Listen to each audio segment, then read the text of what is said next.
साथियों नमस्कार, मेरा नाम रवि कुमार है और आप देख रहे हैं राष्ट्र धर्मा। इस वक्त हमारी मौजूदगी लखनऊ में है। हमारे पीछे आप देख सकते हैं कि नगर निगम लखनऊ है। हमारे साथ वायरल बाबा अमर दुबे जी हैं। मैं इनसे बातचीत करता हूं, तमाम मुद्दे पे मैं बातचीत करूंगा। मेरा सवाल तो कुछ ज़्यादा होंगे, लेकिन मैं खास करके बात करूंगा 2027 को चुनाव को लेकर, क्योंकि उत्तर प्रदेश की चुनाव माना जाता है कि देश का सबसे बड़ा चुनाव होता है विधानसभा का। कहा जाता है कि जो उत्तर प्रदेश जीत लेगा वो देश जीत लेगा। जिसकी सरकार उत्तर प्रदेश में बन जाएगी उसकी सरकार केंद्र में बन जाएगी, ऐसा कहा जाता है। लेकिन जिस तरीके से यूजीसी 13 जनवरी को आती है, उसको लेकर प्रधानमंत्री के तमाम उसमें गाली गलौज होती है, तमाम चीज़ें होती है। उसके बाद उस पर सुप्रीम कोर्ट के द्वारा रोक भी लग जाती है। लेकिन मेरा विषय रहेगा कि 2027 के चुनाव को लेकर मैं बातचीत करूं और समझूं कि 2027 के चुनाव को लेकर क्या सिलसिला है और क्या अमर दुबे जी क्या सोच रहे हैं। बाबा, सबसे पहले तो आपका स्वागत है राष्ट्र धर्मा में। बहुत बहुत स्वागत आपका भी। 2027 के चुनाव की बात करेंगे हम। 2027 में चुनावी माहौल क्या लग रहा है? किस ब्राह्मण समाज, स्वर्ण समाज किधर जा रहा है? बात सिर्फ ब्राह्मण समाज और सवर्ण समाज की ही नहीं है। हाँ।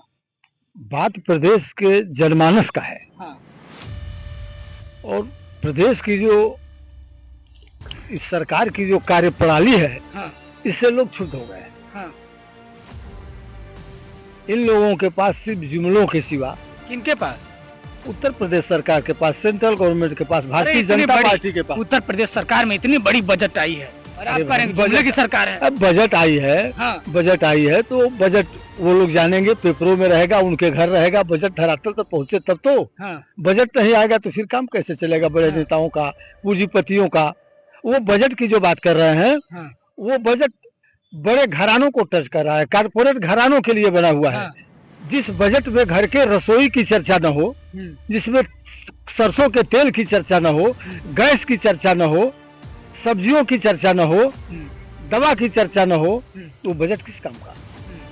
आप जानते हैं ना कि देश की, प्रदेश की, भारत की बहुतायत आबादी जो है गाँव में बसती है, जो कृषि पर मुनहसर है लोग, और वो अपने दिनचर्याओं को देखते हैं। किसान को खाद का दाम, बीज का दाम, औरतों को घर के अंदर खाना बनाने में तेल का दाम, गैस का दाम, सब्जियों का दाम, दाल का दाम, इस सब में क्या इजाफा हुआ है, क्या बढ़ोतरी हुआ है, क्या घटोतरी हुआ है, इसको लोग चाहते हैं।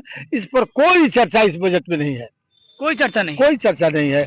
आप दे रहे हैं बजट जो है सेंट्रल गवर्नमेंट, ये सरकार की ऐसा माना जा रहा है कि 27 में चुनाव है और ये आखिरी बजट है, तो सरकार तो अच्छा बजट देनी चाहिए सरकार को कि इसमें भाई कमाए धमाए सभी लोग, रोजी रोटी सबका सही चले। वो बजट सरकार बनानी है, वो बजट अपने हिसाब से बनाए हैं। हाँ। उनको समझ में आ रहा होगा कि इस बजट को बना देने से हम चुनाव जीत जाएंगे। हाँ। लेकिन वो लाख में बजट उनके फाइलों में रह जाएगा। हाँ। अभी तो पिछले साल के पैसे रिटर्न हो गए, खर्च नहीं हुए। हाँ। बजट अब बना रहे हैं। बजट बढ़ा के देना ये बड़ी बात है कि उसको खर्च करना, उसको यूज करना, प्रयोग करना, ये बड़ी बात है।